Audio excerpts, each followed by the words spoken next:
என் பேத்தி டெய்லி தன்னுடைய ட்ரெஸ் எல்லாம் காமிப்பான்ட்டேன். This is what I am wearing.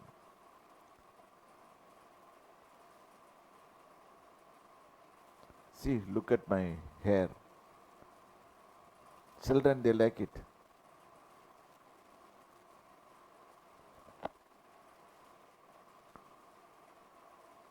ஆனால் அதுங்களுக்கும் என்ன தான் செய்தாலும் அதுங்க ஸ்கூலுக்கு போகிறதுனா ஜெபம் பண்ணிட்டு தான் போகணும்,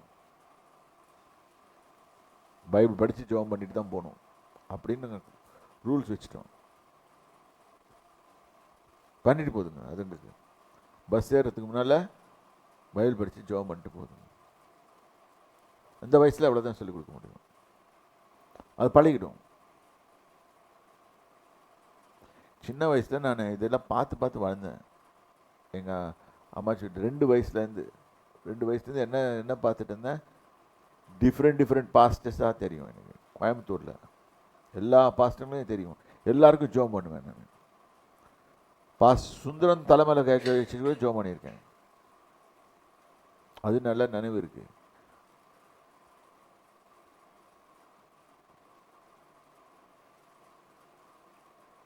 அவர் அப்போ இருந்து நோட் பண்ணார். சரி, ஒரு ஊழியனை உருவாக்கணும்னு சொன்னால் இதெல்லாம் பண்ணணும்.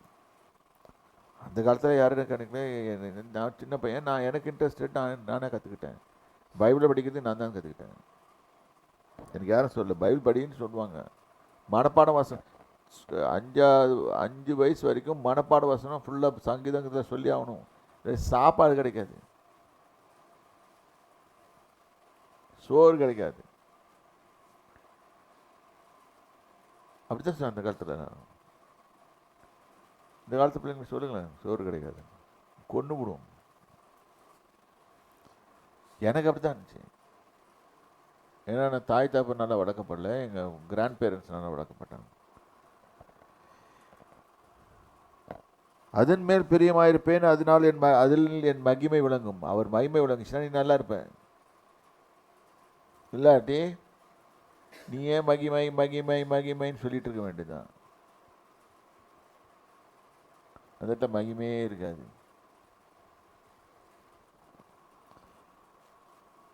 நெக்ஸ்ட் சிம்டம்ஸ் வருது. அதிகமாய் வரும் என்று நீங்கள் எதிர்பார்த்து எங்க வைக்கிறார் கையை பத்தியா? அதிகமாய் வரும் என்று எதிர்பார்த்திருந்தோம், இதோ கொஞ்சம் கிடைத்தது, நீங்கள் அறுத்து வீட்டுக்கு கொண்டு வந்தோம். பேலன்ஸ் ஏதாவது கொஞ்சம் கொஞ்சம் கஞ்சிடுச்சு வீட்டுக்கு வந்தா அதை நான் ஊதி போடுறேன். அதுக்கு வச்சிருக்கிறேன். இப்போ எல்லாம் எப்படி ஆயிடுச்சுன்னா, சம்பளம் வாங்கும் போதே உங்கள் சம்பளத்தோட நீங்கள் வந்து சம்பளம் வாங்கணுன்னா ஃபஸ்ட்டு வந்து டைட்ஸ் கொடுப்பாங்க. First that's the methodology God created. இன்றைக்கி வேர்ல்டு மெத்தடாலஜி என்னாச்சு, உன் ஹவுசிங் லோனு, உன் மொபைல் ஃபோன் லோனு, உன் கார் லோனு, உன் மோட்டர் பைக் லோனு, உன் இந்த லோனு, அந்த லோனு போயிட்டு கடைசியில் 1 லட்சத்தில் கையில் வந்து 40,000 தான் கிடைக்கும். எல்லாம் எடுத்துக்குவோம். இஎம்ஐ. அது ஆசீர்வதிக்கப்பட்டதா சபிக்கப்பட்டது? அதான் ஊதி போடுறேன்.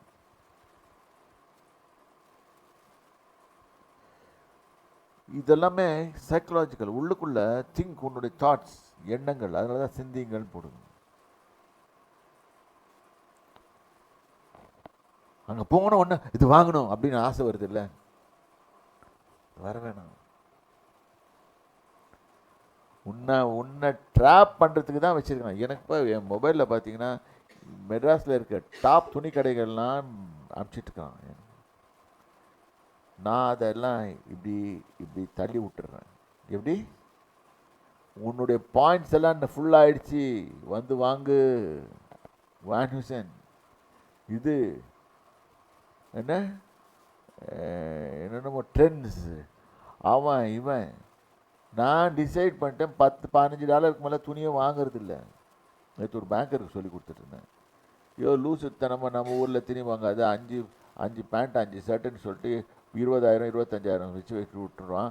நீ அதுக்கு பதிலாக நீ பிக் அண்ட் சூஸ் போய் ஒவ்வொரு அமெரிக்காவில் எப்படி திறமாக இருக்கும், அப்படியே கொட்டி கிடக்கும் டிஷர்ட்டாக. இந்த மாதிரி ஷர்ட்லாம் வச்சு இப்போ கிடைக்கும். அப்படியே கொட்டி கிடக்கும். நீ உன் சைஸை பார்த்து தூக்கிட்டு வர வேண்டியது தான், வேறு எதுவுமே கிடையாது. $10 $15 அவ்வளோதான். கணக்கு போட்டு பாருங்க எவ்வளோ வருது. ஒரு 4 ஷர்ட் எடுத்துருக்கீங்க, இதே நான் 4 ஷர்ட் இங்கே வாங்கினீங்கன்னா 20,000 ரூபா. இப்போ நான் எங்கே வாங்குவேன்?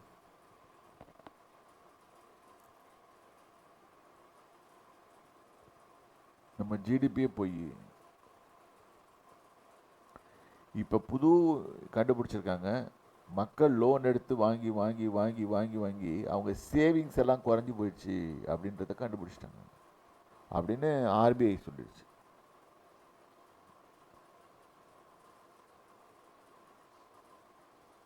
சில பேர் சொல்லுவாங்க அந்த நாள் வாங்கிறத அப்படியே செலவழிச்சிடணும். அதுக்கு ஒரு பைபிள் வசனம் இருக்குது நீதிமொழிகளில்.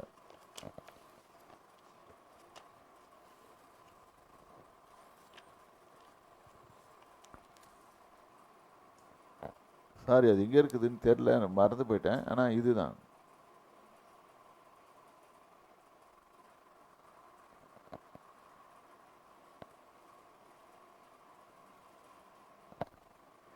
இது வந்து பாருங்க 27:13 படிங்க.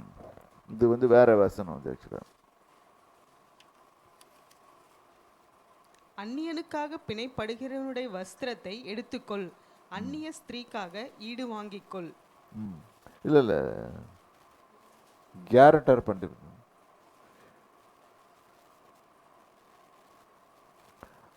அண்ணனுக்காக அப்படின்னா guarantor.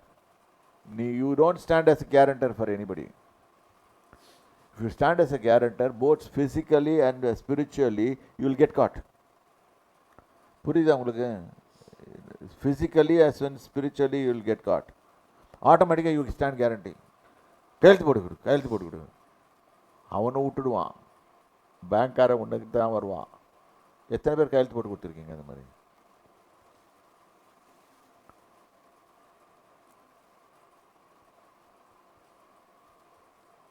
அந்நியனுக்காகனா it includes your parents as well as brothers and sisters. Third பார்ட்டின்லாம் நினைக்காதீங்க. அவன் கட்டாமல் ஓடிடுவான், உன் தலைமுறை உட்காரும்.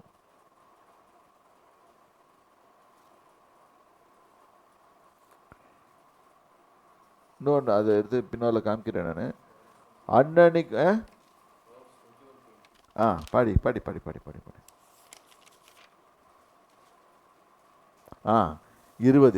படி கரெக்டாக எடுக்கிற பாரு. கரெக்டாக அந்த வசனம் உனக்காக தான் படித்தது. அந்த வசனத்தை உனக்காக தான் சொன்னேன் நான், வேற ஒன்றும் இல்லை. ஏன்னா அன்றைக்கி ஒரு நாள் சொன்னேன் என்கிட்ட. என்ன சொன்னேன்? அண்ணனுக்கு அப்படி வாங்கி அப்படி செலவழிச்சிடணும். இது எப்போ மாட்ட போகிறான்னு வச்சுருந்தேன். பிள்ளைங்களுக்கு தாப்பன் புத்தி சொல்லணும். வேண்டிய திரவியமும் எண்ணெயும் ஞானவானுடைய வாசஸ்தலத்தில். ஆமா, வச்சிருந்தீங்கன்னா நீ ஞானவான். இல்லைன்னா வேண்டிய திரவியம் வெல்த் மூடனோ அதை செலவழித்து படியா.